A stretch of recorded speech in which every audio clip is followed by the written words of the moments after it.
Welcome to పైనుంచే సూర్యుడు bulletin. ముందుగా headlines. Amaravati సచివాలయంలో ముఖ్యమంత్రి చంద్రబాబు ఆధ్వర్యంలో జరుగుతున్న రెండో రోజు కలెక్టర్ల సదస్సు.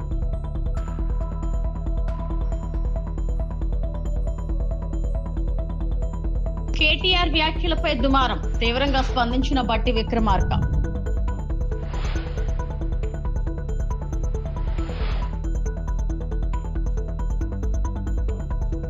అమరావతి సచివాలయంలో పోలవరం పునరావాసం, భూసేకరణపై సమీక్ష. డాక్టర్ నిమ్మల రామానాయుడు. తెలంగాణ అసెంబ్లీలో బారాస ఎమ్మెల్యే కేటీఆర్ చేసిన వ్యాఖ్యలతో దుమారం రేగింది. పనులు కావాలంటే కాంగ్రెస్ నేతలు 30% కమిషన్లు తీసుకుంటున్నారనే ప్రచారం జరుగుతుందని ఆయన వ్యాఖ్యానించారు. దీనిపై డిప్యూటీ సీఎం బట్టి విక్రమార్క సహా అధికార పార్టీ సభ్యులు తీవ్ర అభ్యంతరం వ్యక్తం చేశారు. బారాస సభ్యులు ఒళ్లు దగ్గర పెట్టుకుని మాట్లాడాలని బట్టి విక్రమార్క వ్యాఖ్యానించారు. సంయమనం ఉండాలి, రిస్ట్రెయింట్ ఉండాల్సింది ట్రెజరీ బెంచెస్కి. అపోజిషన్ సహజంగానే మేము ప్రభుత్వం చేయని పనులు, ఇస్తానని చెప్పిన మాటలు, హామీలు కాని హామీలు మేము దయచేసి ప్రకాష్ రెడ్డి గారు, స్పీకర్ గారు ఒకటే రిక్వెస్ట్, మంత్రులకి మీరు దయచేసి చెప్పండి. ఇప్పుడు మేము కూడా ప్రొవోక్ చేయాలనుకుంటే మేము కూడా మాట్లాడచ్చు సార్. మేము కూడా చెప్పొచ్చు 30% కమిషన్ అని వాళ్ళ ఎమ్మెల్యేలు అంటున్నారు, 20% కమిషన్ అని సెక్రటేరియట్ లో ధర్నాలు అవుతున్నాయి.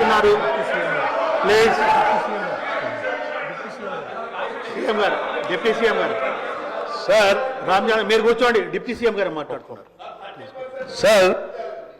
Essence of the democracy.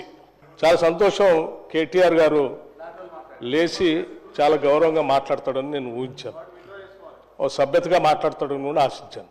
లేచి ఏం మాట్లాడుతున్నారు అధ్యక్ష? ఎసెన్స్ ఆఫ్ ద డెమోక్రసీలో డిస్కషన్ ఉండాలా, డిబేట్ ఉండాలన్నారు. సంతోషం. డిస్కషన్ డిబేటు వాస్తవంగా ఉండాలా, లేచి మాట్లాడిన ప్రతి మాట అబద్ధంగానే మాట్లాడాలా. What are we doing? You are not misguiding the house, not only the house, the entire state you are misguiding. వారు ఏమన్నారండి? అభయహస్తం పేరు మీద అడ్డగోలుగా అడ్వర్టైజ్మెంట్స్ ఇచ్చామని చెప్తా ఉన్నారు. సివిల్ సర్వీస్ స్టూడెంట్స్ కోసం మన రాష్ట్రం నుంచి పోతున్నటువంటి విద్యార్థులకి, పేద మధ్యతరగతి బడుగు బలహీన వర్గాలకు సంబంధించిన విద్యార్థులకి, ఇంక్లూడింగ్ ఈడబ్ల్యూఎస్ స్టూడెంట్స్ కూడా, ఎవరైనా ఈ రాష్ట్రం నుంచి భారతదేశంలో నడుపుతున్నటువంటి యూపీఎస్సీ ఎగ్జామ్ కోసం డబ్బులు లేకుండా ఇబ్బంది పడతా ఉంటే వాళ్ళకు కొంచెం ప్రోత్సహిద్దామని చెప్పి ప్రిలిమినరీ పాస్ అయినటువంటి వాళ్ళందరికీ, ప్రతి అభ్యర్థి ఎవరు అప్లై చేసుకుంటే వాళ్ళందరూ ₹1,00,000 ఇద్దామని చెప్పాం. మెయిన్స్ కంప్లీట్ చేసి ఇంటర్వ్యూకి పోతా ఉంటే ఢిల్లీకి పోయి ఆడ ఉండటానికి, కోచింగ్ తీసుకోవడానికి ఎంతో కొంత సాయం చేస్తే కొద్దిగా ఎక్కువ మంది ఇంటర్వ్యూలో సెలెక్ట్ అయ్యి మన రాష్ట్ర విద్యార్థులు వస్తే రాష్ట్రానికి గౌరవం, కొంత మర్యాద, కొంత భవిష్యత్తులో వాళ్ళు ఎక్కడున్నా కానీ రాష్ట్ర ప్రయోజనాల కోసం ఉపయోగపడతారని వాళ్ళకు ₹1,00,000 ఇద్దామని చెప్పాం. ఇది మంచి పథకం కదా అధ్యక్ష? Is there anything wrong in this? In the interest of the స్టేటే కదా చేసింది. చేసిన దానికి మీరు 4 కోట్లు చేశారు, 40 కోట్లు అడ్వర్టైజ్మెంట్ చేసుకున్నారు. నేను అడుగుతా ఉన్నాను పల్లా రాజేశ్వరరెడ్డి గారిని, అడ్వర్టైజ్మెంట్ మీరు చూసారా? ఇచ్చామో? ఇది is it not a blanket statement of misguiding the house? Can't do like this. అధ్యక్ష, వారు లేచి ఇంకో వాళ్ళు లేచి మాట్లాడుతూ ఉన్నారు. కేటీఆర్ గారు ఏమండి 30% తీసుకున్నారు, కమిషన్ తీసుకున్నారు అన్నమాట. ఎవరండి 40,000 కోట్ల రూపాయలు పనులు చేపించి బిల్లులు ఇవ్వకుండా రాష్ట్రం మీద 1,00,000 కోట్ల పైబడి అప్పులు చేసి మీరు పోతే వాళ్ళందరూ బిల్లులు రాక నానా బాధపడుతూ రాష్ట్రం కోసం అటు తిరిగి ఇటు తిరిగి సెకండరీ చుట్టూ తిరిగి నానా బాధపడుతున్నారు. మీ పాపం వల్ల ఈరోజు రాష్ట్రంలో 1,00,000 కోట్ల పనులు చేసినటువంటి వాళ్ళ బిల్లు లేక ఏడుస్తున్నారు. ఎంతో కొంత మేము బాగు చేసి కొద్ది సర్ది చేసి ముందుకు పోతా ఉంటే అడ్డగోలుగా మీరు ఈ మాటలు మాట్లాడటం ఇది వాస్తవమా? రైట్, నేను ఛాలెంజ్ చేస్తా ఉన్నాను కేటీఆర్ని. I have challenge KTR. Now you have to prove that what the statement what you made. Otherwise you have to say opposite to this house. He has to make a statement. అధ్యక్ష, నేను అడుగుతా ఉన్నాను, ఇది మీరు prove చేయకపోతే ఈ సభకి క్షమాపణ చెప్పాలి, ఈ రాష్ట్ర ప్రజలకు కూడా క్షమాపణ చెప్పాలి. ఈ రకంగా మైక్ దొరికింది కదా అని అడ్డగోలుగా ప్రభుత్వం మీద బ్లాంకెట్ గా ఈ రకమైన స్టేట్మెంట్ ఇస్తే ఇట్ ఈస్ నాట్ కరెక్ట్. అధ్యక్ష, గౌరవ సభ్యుడు దీని మీద తిరిగి సమాధానం చెప్పాలి, క్షమాపణ కూడా చెప్పాలి. దయచేసి ప్లీజ్ ఇప్పుడు కేటీఆర్ గారు ఏదైతే 30% అనే అనుచిత వ్యాఖ్య చేసినో దాన్ని రికార్డుకి వెళ్ళి డిలీట్ చేయడం జరుగుతుంది. పల్లెరాజేశ్వరరెడ్డి గారు ఓన్లీ 5 minutes. పల్లెరాజేశ్వరరెడ్డి గారు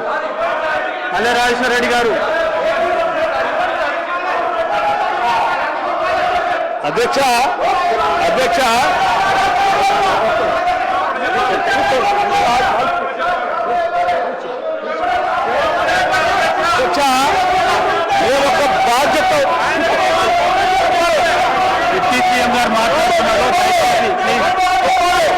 సభ్యులందరూ సహకరించాలి.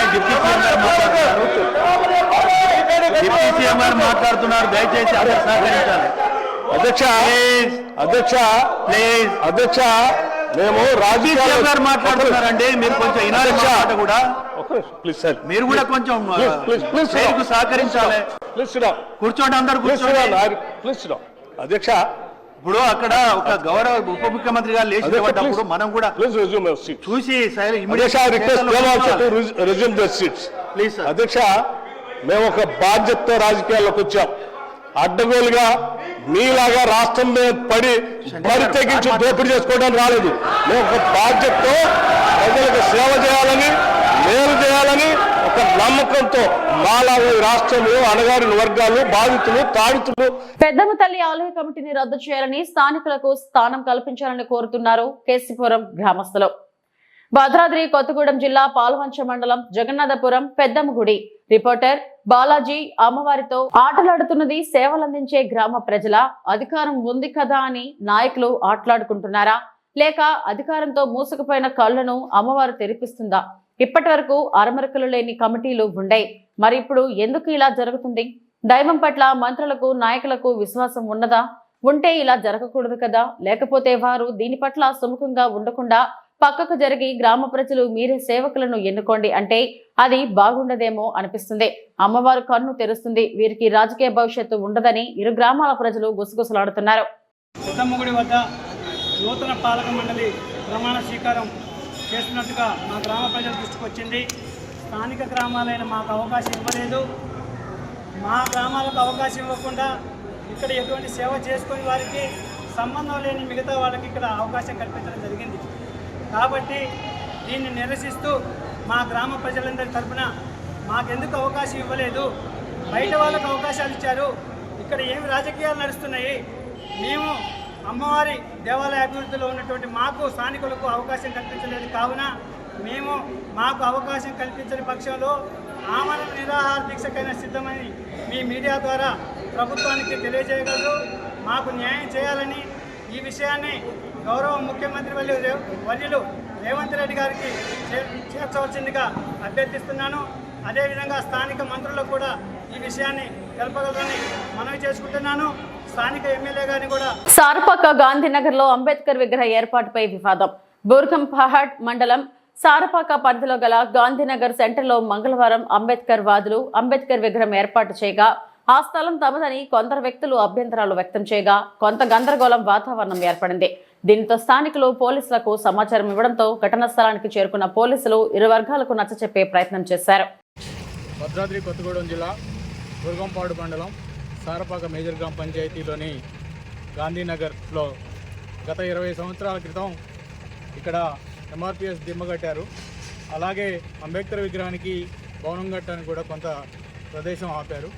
అయితే విగ్రహానికి కొంత డబ్బులు లేకపోవటం వలన ఆ విగ్రహాన్ని ఇప్పటివరకు ప్రతిష్ఠ చేయలేకపోయాం. ఈ మధ్యన కొంత దాతలు ఆ విగ్రహాన్ని కూడా ఇచ్చారు.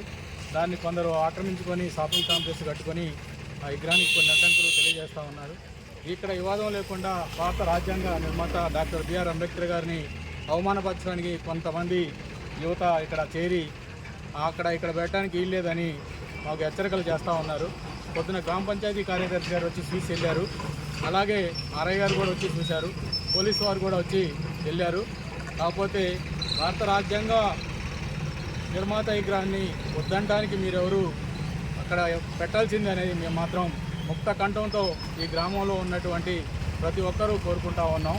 కాబట్టి ఈ సమస్యని ఎలాంటి గొడవ లేకుండా పరిష్కారం అయ్యేలా అధికారులు చూడకపోతే ఇక్కడ చిలికి గాలివాన్లా తయారయ్యే అవకాశం ఉంది. కాబట్టి పై అధికారులు వెంటనే స్పందించి ఈ సమస్యను పరిష్కరించాలని కోరుతా ఉన్నాం.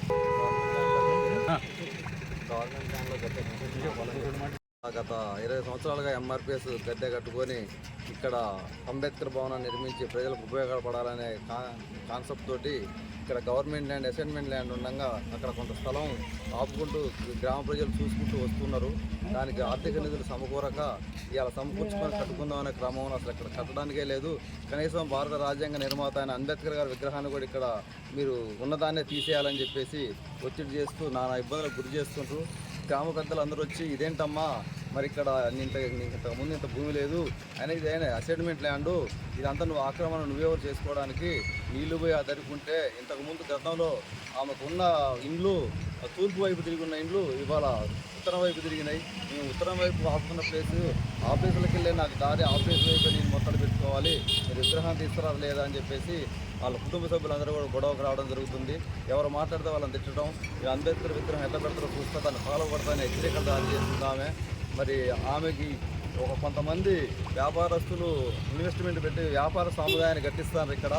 మరి ఆమెకి ఇదే గవర్నమెంట్ ల్యాండ్లలో ఇప్పటికే 4 ఇళ్ళు ఉన్నాయి, అయినా సరే 5వ ఇల్లు కట్టుకుంటూ కూడా కనీసం భారత రాజ్యాంగ నిర్మాత అయిన మన బాబాసాహెబ్ అంబేద్కర్ గారి విగ్రహం పెట్టడానికి స్థలం ఇయ్యను, రోడ్డు మీద పెట్టుకుంటారు, ఎక్కడ పెట్టుకుంటారో ఉన్నదాన్ని తీసేయాలి, మీరు ఇక్కడ ఉన్నదాన్ని చెప్పేసి అనే గొడవలు చేసే క్రమంలో ఇవాళ ఉదయం గ్రామ పెద్దలం మేము కొంతమంది పోయి ఈఓ గారికి కంప్లైంట్ చేశాము. ఈఓ గారు కూడా వచ్చి చూసిండు. మరి వాళ్ళకి ఏమున్నది ఏంది లేదు, ఈ అసైన్మెంట్ ల్యాండ్ అని మేము కంప్లైంట్ రాసినా సరే ఆపడనే చికరాలు జారీ చేయలేదు. ఆ తర్వాత ఈఓ గారు ఏమి చెప్పకుండా ఉంటే వాళ్ళు కన్స్ట్రక్షన్ చేస్తున్న క్రమంలో ఎంఆర్ఓ గారికి అడిగి పోయాము. ఎంఆర్ఓ గారికి కూడా మెమోరాండం ఇచ్చాము. మెమోరాండం ఇచ్చిన క్రమంలో ఎంఆర్ఓ గారు మరి ఆర్ఐ గారిని పంపించారు. మరి ఏదైనా సరే అంబేద్కర్ భవనం కట్టాలన్నా, అంబేద్కర్ విగ్రహం ఇక్కడ ఉండాలన్నా, భారత రాజ్యాంగం రాసిన నిర్మాత గారిని నిర్మించుకోవాలంటే ఊరు ఇక్కడ 10,000 జనాభా ఉన్న గ్రామంలో మెడి సెంటర్లో సర్కిల్లో కాకుండా మీ ఇష్టం వచ్చిన కాడ ఎక్కడో రోడ్ల మీద పెట్టుకోండి, డ్రైన్ల మీద పెట్టుకోండి, ఇది మాది మా పట్టనే అని మాట్లాడుతున్నారు వాళ్ళు. అవి వాళ్ళకి ఏ పట్టాలు ఉన్నాయో, ఎక్కడి నుంచి వచ్చినాయో, మరి ఇంటి పనులు ఉన్నాయని చెప్తున్నారు. ఇక్కడ అన్నాఫ్ట్ యాక్ట్లో ఎవరికి ఇంటి పనులు లేకుండా మరి వాళ్ళకి ఎట్లా వచ్చినాయి ఇవన్నీ పరిశీలించి అధికారులు దీనిపై నిర్ణయం తీసుకొని భారత రాజ్యాంగ నిర్మాత ఆయన అంబేద్కర్ విగ్రహం అక్కడే ఉండే విధంగా మరి వెనకున్న ప్లేస్లో అందరికీ ఉపయోగపడే విధంగా అంబేద్కర్ భవనం అంబేద్కర్ పేరు మీద నిర్మించడానికి అధికారులు కూడా సహాయ సహకారాలు అందించాలని ఇక్కడ యువత కొంతమంది ఏం చేస్తారో చూసుకోకపోని మాట్లాడి ఇచ్చలబెడిగా మాట్లాడుతున్నారు. ఏ గొడవ కాకుండా అవహేళన చేస్తారు. అంబేద్కర్ గారి విగ్రహం పెడతారా, మీరు ఎట్లా పెడతారో మీరు దళితులు అని చెప్పేసి కొంతమంది అంటారు. కాబట్టి ఇవన్నీ కాకుండా అధికారులు చొరవ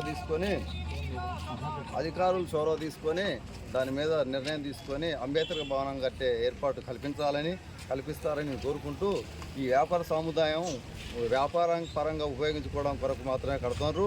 ఇప్పుడు నిజంగా ఇక్కడ నిర్మించే వాళ్ళకి ప్లేసు ఇదే కాకుండా 5 ఇండ్లు ఉన్నాయి, అది కూడా గవర్నమెంట్ ల్యాండ్ కబ్జా చేసి కట్టినాయే. ఒక వ్యక్తికి ఉండటానికి 170 యాక్ట్లో ఒక 4 సెంట్లో 3 సెంట్లో గవర్నమెంట్ యాక్ట్ ప్రకారం తీసుకొని కట్టుకొని ఉండొచ్చు. కానీ వీళ్ళు గవర్నమెంట్ ల్యాండ్ మొత్తం కబ్జా చేసి 4-5 ఇళ్ళు కట్టడం, వాటి కిరాయిలకు ఇచ్చుకోవడం జరుగుతుంది. కాబట్టి దీని మీద దృష్టి పెట్టండి. ఇక్కడ కట్టుబడి చేసేదాన్ని ఆమెకే ఇదే గవర్నమెంట్ ల్యాండ్లలో దగ్గర 4 ఇళ్ళు ఉన్నాయి, వాళ్ళకి సపోర్ట్ చేసే మాజీ ఎంపీటీసీలు వాళ్ళు కూడా ఇక్కడ అసైన్మెంట్ ల్యాండ్లు కొని ఇండ్లు కట్టి బిజినెస్ చేస్తుండ్రు. కాబట్టి ఇవన్నీ అధికారుల దృష్టికి మేము తీసుకొస్తాను. ఇవన్నీ మీరు చూసి ఎంక్వైరీ చేసి తగిన నిర్ణయం తీసుకొని సహాయ సహకారం అందించాలని కోరుకుంటాను. రోడ్డు బాగు చేయండి మహాప్రభు. శ్రీరామనవమి పండుగ సమీపిస్తున్న రోడ్లు బాగు చేయని పరిస్థితి. పలు వాహనాలు ఈ రహదారిలో ప్రయాణిస్తూ కింద పడి గాయాలు పాలవుతున్నా పట్టించుకోరా అంటూ ప్రశ్నలు. రహదారి గుంతలమయంగా మారడంతో ప్రమాదపరితంగా భద్రాద్రి కొత్తగూడెం జిల్లా బూర్గంపాడు సార్పాక మధ్య ప్రధాన రహదారిలో ప్రయాణించాలంటే నరకయాతన పడుతున్న వాహనదారులు. అనేక వాహనాలు ఈ రహదారుల ప్రయాణిస్తూ అదుపు తప్పి ప్రమాదాలు జరుగుతూ గాయాల పాలవుతున్న పరిస్థితి ప్రస్తుతం ఈ రహదారిలో ఎదురవుతుంది. గతంలో భద్రాచలం సీతారామచంద్ర స్వామివారి ఆలయంలో ఉత్సవాలు జరిగితే ఈ రహదారికి మోక్షం కలిగేది. కానీ ఈసారి శ్రీరామనవమి సమీపిస్తున్నా ఇప్పటి వరకు పనులు చేయనటువంటి పరిస్థితి ప్రస్తుతం గోచరిస్తుంది.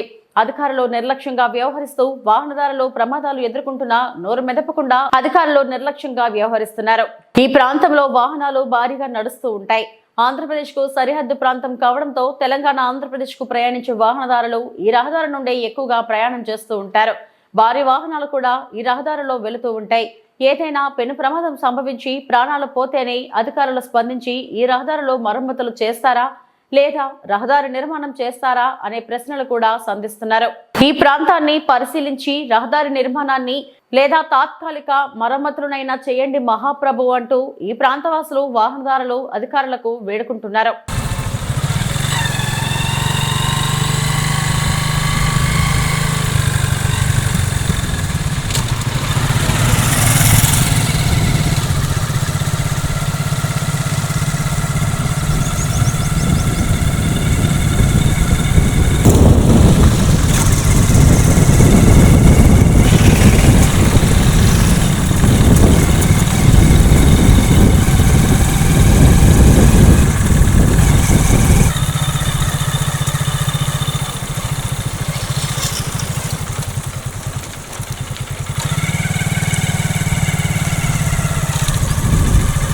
డాక్టర్ బిఆర్ అంబేద్కర్ కోనసీమ జిల్లా ముమ్మిడివరం ఆన్లైన్ బుకింగ్ సరుకు రవాణా మాటున అక్రమంగా యానా మద్యం తరలిస్తున్న వ్యక్తి అరెస్ట్.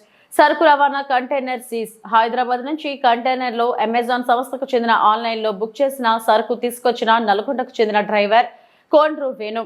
అమలాపురం వచ్చే క్రమంలో దారిలో పుదుచ్చేరి యానాంలో 6 బీరు టన్నులు 2 లీటర్ల విస్కీ బాటిల్స్ కొనుగోలు చేసి వస్తుండగా ఎదుర్లంక వద్ద వెహికల్స్ చెకింగ్ చేస్తున్న ఎక్సైజ్ సిబ్బందికి పట్టుబడిన వేణు. ఎక్సైజ్ ఎస్ఐ రవితేజ మాట్లాడుతూ నాన్ డ్యూటీ పెయిడ్ మద్యం ఎవరైనా తరలిస్తే కఠిన చర్యలు తప్పవు, వాహనాలు సీజ్ చేయడం జరుగుతుంది అన్నారు. ముఖ్యంగా యువత మద్యానికి బానిస అవ్వకూడదు, డ్రంక్ అండ్ డ్రైవ్ చేయకూడదు అని హెచ్చరించారు. వాహనాన్ని ఎక్సైజ్ స్టేషన్ కు తరలించి కేసు నమోదు చేశామని తెలిపారు.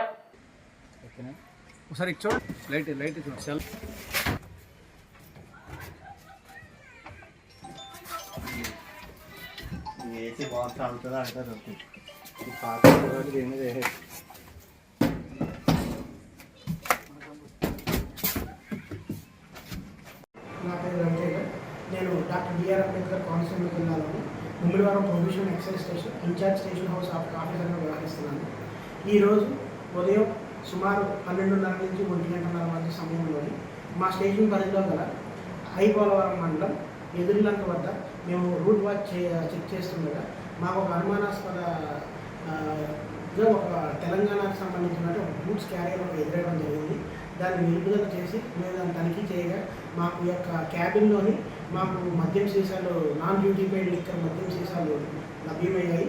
సో తదుపరి విచారణ కోసం వెహికల్ స్టేషన్ తీసుకొచ్చి మధ్యవర్తుల సమక్షంలోని మేము ఆ క్యాబిన్ యొక్క తెరిచి చూడగా మాకు మరి ఇంకేమీ లభించలేదు. కేవలం దొరికినటువంటి మద్యం సీసాలతో పాటు మేము డ్రైవర్ని కూడా అదుపులోకి తీసుకుని ఆ యొక్క వెహికల్ని సీజ్ చేయడం జరిగింది. నాన్ డ్యూటీ పెయిడ్ లిక్కర్ కలిగి ఉండుట మరియు రవాణా చేయుట అది నేరంగా తెలియజేస్తూ ప్రొవిజనల్ ఎక్సైజ్ శాఖ వారు ఒకవేళ ఎవరైనా సరే దూర ప్రాంతాల నుంచి వచ్చిన వారి యానం యూనియన్ టెరిటరీ యానం నందు మద్యం కొనుగోలు చేసి దాన్ని ఆంధ్ర బార్డర్లోకి అక్రమంగా తరలించిన ఎట్లా వారిపై కఠినమైనటువంటి చట్టరీత్యమైనటువంటి చర్యలు తీసుకుని వారి యొక్క వెహికల్ని సీజ్ చేసి వారి మీద కేసులు నమోదు చేయబడతాయి. అలాగే మీరు మద్యం సేవించి ఎవరు కూడా వాహనములు నడిపి మీ ప్రాణాల మీదకి తెచ్చుకోవద్దు మరియు మీ కుటుంబాలకి దూరం కావద్దు. అంబేద్కర్ కోనసీమ జిల్లా ముమ్మిడివరం కాట్రేనికోన మండలం గెద్దానపల్లిలో సాగు చేస్తున్న 10 ఎకరాల చేపల చెరువులో పురుగుల మందు కలిపి చేపలను చంపేసి చేతికి వచ్చిన పంటలను నాశనం చేశారు అంటూ రైతు ఆవేదన వ్యక్తం చేశారు. వివరాల్లోకి వెళ్తే కాట్రేనికోన గ్రామానికి చెందిన ఆక్వా రైతు చింతా దుర్గాప్రసాద్ అనే మండలంలో గెద్దనపల్లి గ్రామానికి చెందిన ఒక వ్యక్తి దగ్గర 11 ఎకరాల చెరువులు లీజుకు తీసుకుని చేపల పంట సాగిస్తున్నాను. అయితే నాకు లీజు ఇంకా ఉండగానే నన్ను బయటకు నెట్టి చెరువులను లాగేసుకున్నారు. చెరువులో పురుగుల మందు కలిపి పంటను నాశనం చేసి నా కుటుంబాన్ని రోడ్డున పడేశారు. నన్ను ప్రభుత్వం వారు స్పందించి నన్ను ఆదుకోవాలని వేడుకున్నారు. జిల్లా కలెక్టర్ కార్యాలయంలో స్పందనలో పెట్టి నన్ను ఆదుకోవాలని వేడుకున్నాను. ప్రభుత్వం వారు నాకు జరిగిన న్యాయం చేయాలని మీడియా వారి ద్వారా మిమ్మల్ని కోరుకుంటున్నానంటూ బాధితుడు చింతా దుర్గాప్రసాద్ బాధను విన్నవించుకున్నారు. నమస్కారం, నా పేరు చింతా దుర్గాప్రసాద్ రాజు. మాది కాట్రేనికోన గేట్ సెంటర్. గత 30 సంవత్సరాలు ఇక్కడే జీవనోపాధి నివసిస్తున్నాము. కాట్రేనికోన చివర గద్దెనపల్లిలో చిరంజీరాజు గారు, లేట్ రాజేశ్వరి ఎన్ ప్రభావతి, ఫకీర్ రాజుల వాళ్ళ చెరువులు చేస్తున్నాను 11 ఎకరాలు. అందులో గత 2 సంవత్సరాలు నేను లీజు సక్రమంగా చెల్లిస్తున్నాను. ఈ సంవత్సరం 2025 సంవత్సరం ఆగస్టు ఉండగా నన్ను బలవంతంగా ఖాళీ చేయించి నా చెరువులో పురుగుల మందు విషప్రయోగం చేశారు. దానికి కారణం దానికి బాధ్యులైన వారిని శిక్షించవలసిందిగా కోరుచున్నాను. నాకు ఇంకా సమయం ఉన్నది. ఇదిగో అగ్రిమెంట్ కాగితం, ఈ డాక్యుమెంట్, చెరువులో చచ్చిపోయిన చేపలు ఇదిగో.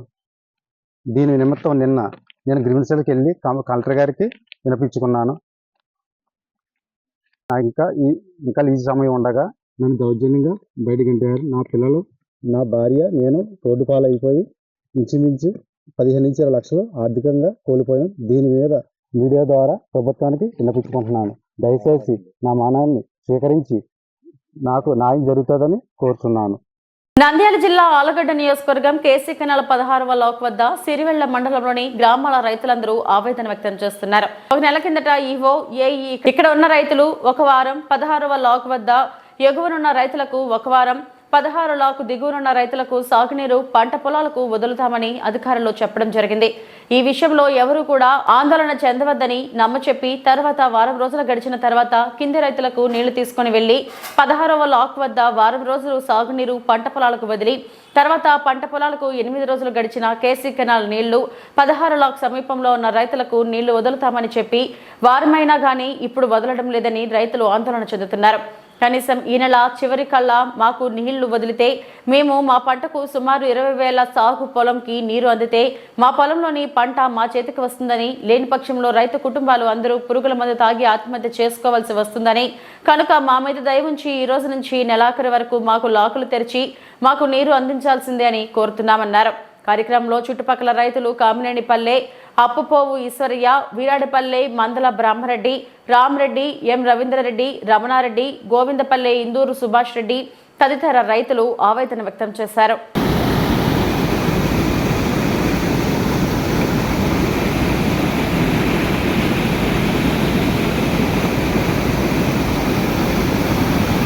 ఇవి ఇప్పటివరకు నా బులెటిన్ అప్డేట్స్. నమస్తే.